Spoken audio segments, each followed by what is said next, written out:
വിഷ്ണു സുരേഷ് കൊച്ചിയിൽ നിന്ന് വിശദാംശങ്ങളുമായി ഇപ്പോൾ ചേരുന്നുണ്ട്. വിഷ്ണു, എന്തൊക്കെ പരാമർശങ്ങൾ ഇന്ന് ഹൈക്കോടതിയുടെ ഭാഗത്തു നിന്നുണ്ടായി? വിവരങ്ങൾ.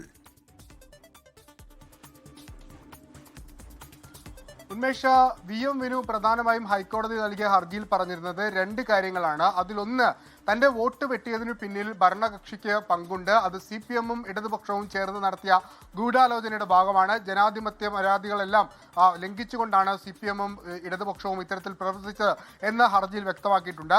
മറ്റൊന്ന്, കഴിഞ്ഞ ലോക്സഭാ തെരഞ്ഞെടുപ്പിൽ തന്റെ പേര് വോട്ടർ പട്ടികയിൽ ഉണ്ടായിരുന്നു, തന്റെ കുടുംബത്തിലെ ആളുകളുടെ പേരും ഉണ്ടായിരുന്നു. ഇക്കാര്യങ്ങളൊക്കെയാണ് VM വിനു നൽകിയ ഹർജിയിൽ പ്രധാനമായും പരാമർശിച്ചിരുന്നത്. അതുകൊണ്ട് ഇത്തവണ തനിക്ക് തന്റെ പേര് വെട്ടിയതിൽ ആ തീരുമാനത്തിൽ നിന്ന് പിൻവലിച്ച് ഇലക്ഷന് മത്സരിക്കാൻ അനുവദിക്കണം എന്ന ആവശ്യം പൂർണ്ണമായും തള്ളുകയായിരുന്നു. ഏറ്റവും ആദ്യം പറഞ്ഞ വാദം, അതായത് CPM ആണ് ഇതിന് പിന്നിൽ എന്ന് പറഞ്ഞത്, കോടതി മുഖവിലയ്ക്ക് പോലും എടുത്തില്ല. നിങ്ങളുടെ പേര് വോട്ടർ പട്ടികയിൽ ഇല്ലാത്തതിന്റെ കാരണം അത് നിങ്ങൾ മാത്രമാണ്, നിങ്ങളുടെ കഴിവുകേടാണ്. കാരണം ഈ 7-ാം മാസം 2-ാം തീയതിയും അതോടൊപ്പം 9-ാം മാസം 25-ാം തീയതിയും 27-ാം തീയതിയും ഒക്കെ വോട്ടർ പട്ടികയുമായി ബന്ധപ്പെട്ട് പേരുണ്ടോ അല്ലെങ്കിൽ അതിന് പരാതികളുണ്ടോ എങ്കിലൊക്കെ ധരിപ്പിക്കാൻ സമയമുണ്ടായിരുന്നു. അപ്പോൾ നിങ്ങൾ എത്തിയിട്ടില്ല. ഏറ്റവും അവസാനം ഫൈനൽ വോട്ടർ ലിസ്റ്റ് പ്രസിദ്ധീകരിച്ച ശേഷം നവംബർ 4-5 ദിവസങ്ങളിൽ ഒബ്ജക്ഷൻ ഉണ്ടെങ്കിൽ പറയാനുള്ള അവസരമുണ്ടായിരുന്നു. ആ അവസരവും വിനിയോഗിച്ചില്ല. ഏറ്റവും ഒടുവിൽ തെരഞ്ഞെടുപ്പിന് മത്സരിക്കാൻ വരുമ്പോൾ വോട്ടർ ലിസ്റ്റിൽ പേരില്ല എന്നറിയുമ്പോൾ മാത്രം ഇതൊരു ഗൂഢാലോചനയായി മാറുന്നത് എങ്ങനെ എന്ന് കോടതി ചോദിക്കുന്നു. അപ്പം കോടതി മുന്നോട്ട് വെച്ച ഒരു പ്രധാനപ്പെട്ട കാര്യമുണ്ട്.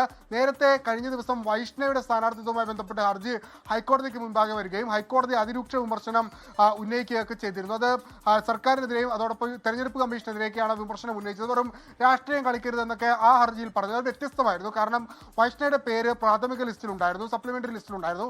അവസാനത്തേക്ക് വന്നപ്പോഴാണ് ആ പേര് വെട്ടിയത്. അതിൽ ചില രാഷ്ട്രീയ സ്വഭാവമുണ്ട് എന്ന വൈഷ്ണവയുടെ വാദം കോടതി അംഗീകരിച്ചുകൊണ്ടാണ് അനുകൂല പരാമർശം നടത്തിയത്. പക്ഷേ ഇവിടെ അങ്ങനെയല്ല, വോട്ടർ ലിസ്റ്റിലെ പേരില്ല.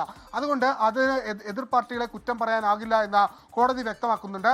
കഴിഞ്ഞ തവണ തെരഞ്ഞെടുപ്പിൽ പേരുണ്ടെങ്കിൽ ഇത്തവണ ഉണ്ടാകണമെന്ന് നിർബന്ധമില്ല എന്ന് കോടതി പറഞ്ഞു. അതിൽ ചില പ്രൊസീജിയേഴ്സ് ഉണ്ട്, ആ പ്രൊസീജിയേഴ്സ് ഫോളോ ചെയ്താൽ മാത്രമേ പേരുണ്ടാകൂ എന്നാണ് കോടതി പറഞ്ഞത്. ഒരു സെലിബ്രിറ്റി ആയതുകൊണ്ട് ഒരു ആനുകൂല്യം നൽകാനാവില്ല, സെലിബ്രിറ്റികളൊന്നും പത്രം വായിക്കാറില്ലേ എന്ന് പരിഹാസ രൂപേണ VM വിനുവിനോട് കോടതി ചോദിക്കുന്ന സാഹചര്യവും നിലവിൽ ഉണ്ടായി. എന്തായാലും ആ ഹർജി തള്ളുകയാണ്. പലതവണ VM വിനുവിന്റെ അഭിഭാഷകൻ ഇത് പരിഗണിക്കണമെന്ന് ആവശ്യപ്പെട്ടെങ്കിലും നിലവിൽ അത് പരിഗണിക്കുന്നതിന് വേണ്ടിയിട്ടുള്ള ഒരു ഗ്രൗണ്ടും നിലനിൽക്കുന്നില്ല എന്നാണ് ജസ്റ്റിസ് PV കുഞ്ഞികൃഷ്ണൻ പറഞ്ഞത്.